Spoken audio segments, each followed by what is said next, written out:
प्यारे बच्चों, मोल संकल्पना इस चैप्टर को पढ़ेंगे। इसमें समझने के लिए जो मोल शब्द को समझना है उसको समझने के लिए ये समझें कि जैसे एक दर्जन एक संख्या होती है जिसको आप बोलते हैं 12।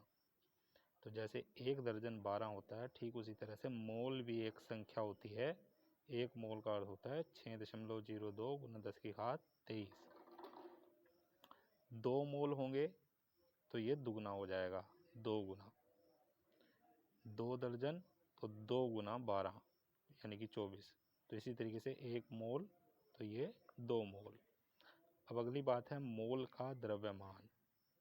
याद रखें, ये जो 1 मोल है, ये जो पदार्थ है, इसका जो वजन आएगा, जो द्रव्यमान आएगा, उसे हम कहेंगे मोल का द्रव्यमान अर्थात मोलर द्रव्यमान। तो 1 मोल का द्रव्यमान, मोलर द्रव्यमान इतने कणों का द्रव्यमान होगा, यानी कि इतने कण का द्रव्यमान मोलर द्रव्यमान कहलाता है। अब आगे समझें, एक तत्व का मोलर द्रव्यमान मतलब उस तत्व का परमाणु भार। अब यहाँ समझ लीजिए, एक तत्व है, तत्व का मोलर द्रव्यमान, तत्व का परमाणु भार ग्राम में व्यक्त किया जाएगा। परमाणु भार आप समझते हैं। अब एक तत्व का मोलर द्रव्यमान, इसका क्या मतलब हुआ?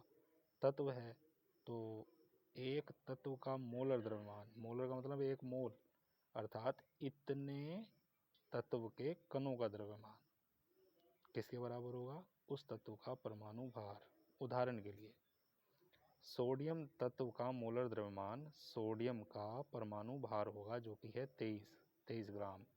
तो इस प्रकार सोडियम का मोलर द्रव्यमान यानी कि 1 मोल का द्रव्यमान अर्थात इतने परमाणुओं का द्रव्यमान 23 ग्राम होगा।